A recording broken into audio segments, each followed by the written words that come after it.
Yes, let me talk about how to get out of your lazy girl era, your procrastination era, that era that okay is not profiting you, that you're not doing what you're supposed to do.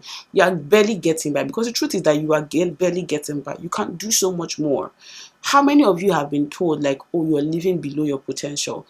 How many of you have been told that you are not achieving, like, almost you, when they listen to you, you're so smart, but then they're looking around in your life and wondering what's going on. Why are you not doing more? It's because of laziness. It's because of procrastination.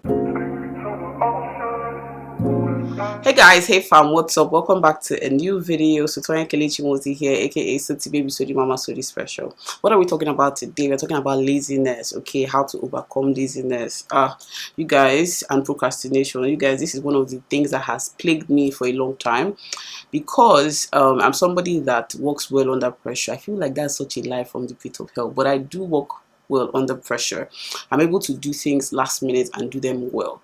But sometimes I think to myself that if I had done the thing when I should have done the thing, perhaps I wouldn't have been under so much pressure, and maybe I would have even produced more. You get? So a lot of times people who procrastinate, we delay and delay and delay and delay and delay till the very last minute, and you're panting and you're hyperventilating, you're under so much pressure, but you're putting out the work, you're pulling out content. By the time you submit your deliverables, you submit your assignments, your thesis, you're getting A's and everything, and like, oh, that's a breeze, that's such a breeze. And when you have submitted, you go back to procrastinating again till you get the next deadline, and you get the next deadline. Okay, I'm here to tell you that that's not a way to live. Okay, I'm that person, champion on procrastinating. Basic things to do, like maybe book a flight, book a hotel, I will never do it the time it's supposed to be.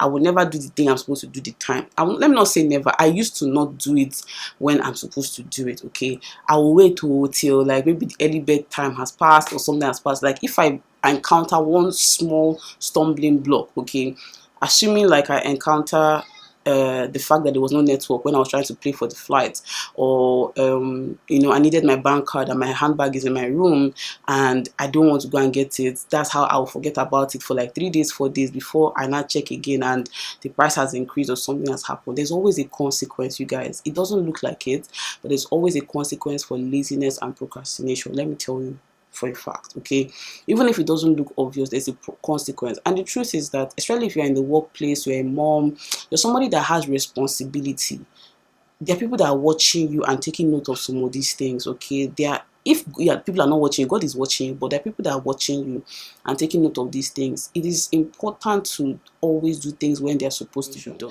because laziness is not allowing you to do the thing you're supposed to do, that will now give you more time to do other things. Okay, so assuming that you had 5 tasks or 4, my hand 4 is up, so assuming you had 4 tasks to achieve, you're not doing any of them, you're not doing 4 of them. Okay, you now procrastinate and you get to do only 1. It means that you were given 4 talents or 4 opportunities or 4 goals to achieve, and you managed to do 1. Is that actually good? Yes, you might see yourself as, oh, I've hit the target, I got an A in this class or whatever, but you could have gotten an A plus maybe taking AP classes plus maybe volunteered as well and whatever, and by the time you're done with everything, you would have a well-rounded CV, well-rounded opportunity and things like that. But because you were lazy and you procrastinated, there's only one thing you have achieved, and that one thing now looks like the shiny thing. It looks like you have done so much for yourself. Meanwhile, it's a lie, it's a lie, it's a lie.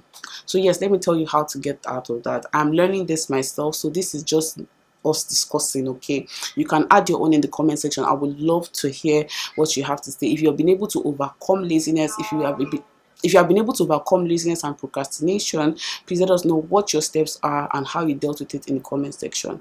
I feel like the first step is always to admit where there's a problem. The first step in everything is always admit that, oh, I am a lazy person, or I tend to get lazy sometimes, or I tend to procrastinate. When you don't admit it, you are just covering it up. Okay, and the truth of the matter is that laziness and procrastination, they are very, very terrible spirits. They are very terrible spirits, because when the devil, we've heard this a lot, can't kill you, he will delay you. Anything that delays you, it means you're not working in tandem with what God's plan is for your life. It means that you're not working at the time God has set something for you. And time is the most important asset we have as human beings, as believers, as moms, as wives, as career people, because we don't know when our time will be up. Okay, the Bible tells us to teach us how to number our days so we can apply our hearts to wisdom. If you do not number your days, you do not know when you can drop dead tomorrow. You don't know when your time is up, and then when you get to the seat of authority, that's judgment, and it's like, I gave you this time, I gave you this opportunity, I gave you these things to do. What have you done with them? Where have you been? Why did you not achieve what I said? I gave you ample time. Jesus had 33 years on earth, 33 whole years on earth, and that he did everything he was assigned to do in that time, and he was up. His time was up. So what are you doing with your time? Okay. The question now is admitting it, and then admitting that you have a problem, and then you now have limited time. I think laziness and procrastination deceives us that, oh, there's time, we still have more time. Oh, you're supposed to do this at let me say you're supposed to submit this assignment in 2 weeks, and this is the day of the day after they give you the assignment, and you're like, oh, I still have more time.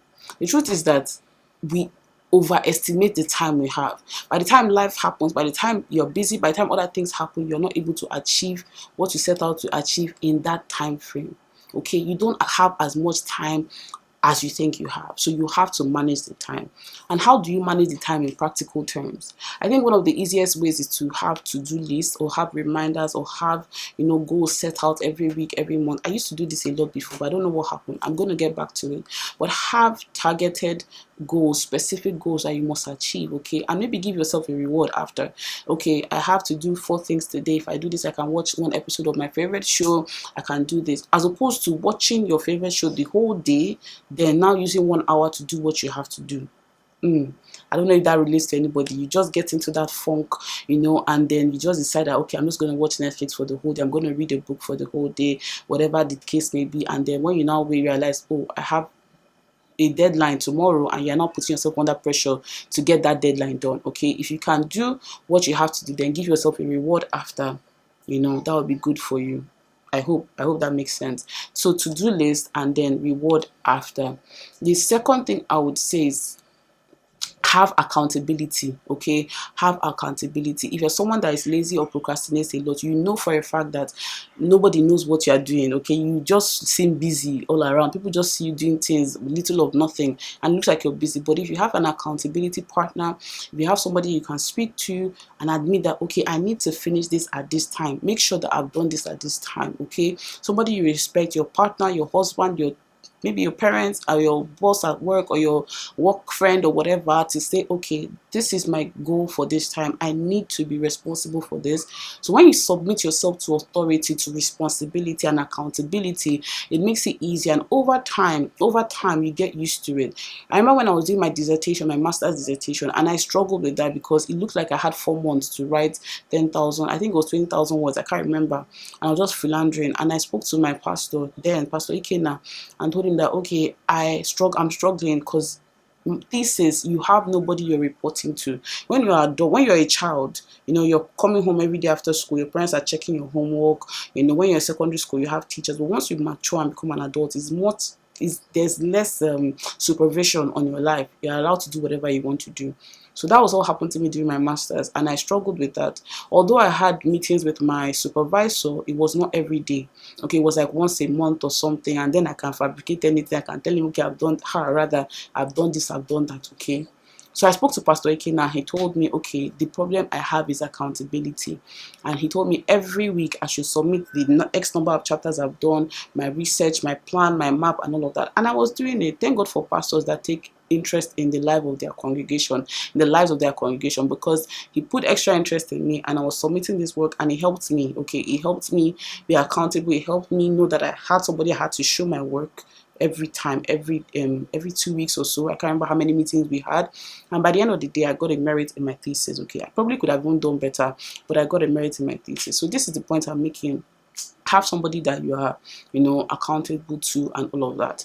The third thing I would say is realize, okay, that this thing is a spirit and it is ongoing. So you have succeeded today in not being lazy or not procrastinating. Doesn't mean that tomorrow is going to be easier on you. Okay, so you have to continue to remain in that space of accountability, managing your time, managing your resources. Okay, and you will see that when you remain in that space, it's almost like you're not allowing yourself go. You know that you have these goals, you have these things to achieve, and then you will achieve them. But what I would like to add here is just to say that overall, have a picture of who you want to be. Okay, have a picture of the final, have an idea, have a vision. Okay, when you are aimless, when you are visionless, breeze can blow you anywhere, the wind, life can take you anywhere. And that is why people can be lazy, because you don't know who you are, you don't know where you're supposed to go to, you don't know what you're supposed to achieve. But when you have that vision of your life, of what God has said who you are supposed to be, or that goal you want to achieve, you want to be the MD of this place, you want to be the CFO of this organization, you want to be promoted to manager, you want to do this, you want to do that, you want to have all these goals and whatever. When you have that image in your head at all times, okay, at all times, it is less likely that you will be lazy when you have set out all these other things, okay, because you know that you have a target. But when you're just going with the flow, you don't know who you are, you don't know who you want to be, you don't know what you want to achieve, it's easy to delay and take your time, because it's like, okay, eventually I'll get there, okay, eventually I'll get to where I'm supposed to be. This thing I'm telling you is quite important, because it even goes to the foundation of prayer. You know that you want to be something, so you pray about that thing. Lord, help me, send me friends, send me opportunities, let me be in the right place at the right time, give me the opportunity, the partner, the husband, the children that will allow me to achieve my goals. But if you don't have a vision of your future, if you don't have an idea of who you want to be, you can't even pray. I've gotten in situations where I was trying to pray and I'm like, what am I even praying for? Because I don't have a clear vision of what I want or what I'm asking God for. Okay, when you have that clear vision of who you want to be, even if at the time it's not aligning with God's purpose for your life, at the time, you would have developed the skills and the discipline not to be lazy and procrastinate, so that when you now align, it's already there. I don't know if I'm making sense, okay? Have that vision, have that clear purpose, have that, even if it's in fragments, even if it's in bits and pieces, you can still have those visions for yourself, or that vision, or whatever it is you want to achieve, and then work towards it, okay? I hope this video has been helpful. I really thought I needed to share this because it came to me, it's something I have been personally dealing with it. I hardly have any video or talk where it's not something related to me. I don't know how to talk about what I've not experienced, okay? I used to be that person that I would do all-nighter for an entire course in one night. I'm telling you, land law, University of Sussex, my undergrad degree. I remember that I learned the whole course in one night. Imagine that. Imagine that. I still got a distinction, but this pressure I put on myself, I don't even know why it was necessary to do all of that, okay? I didn't sleep, I didn't do anything. I slept in the library. I stayed in the library the whole night. Thankfully, my friend that I was studying with had summarized all her notes into bullet points. So it was those bullet points I used, and I aced the exam. But is that a way to live? Wouldn't I have done better if I had taken my time, learned it, and asked me today now to talk about some of those things in land law?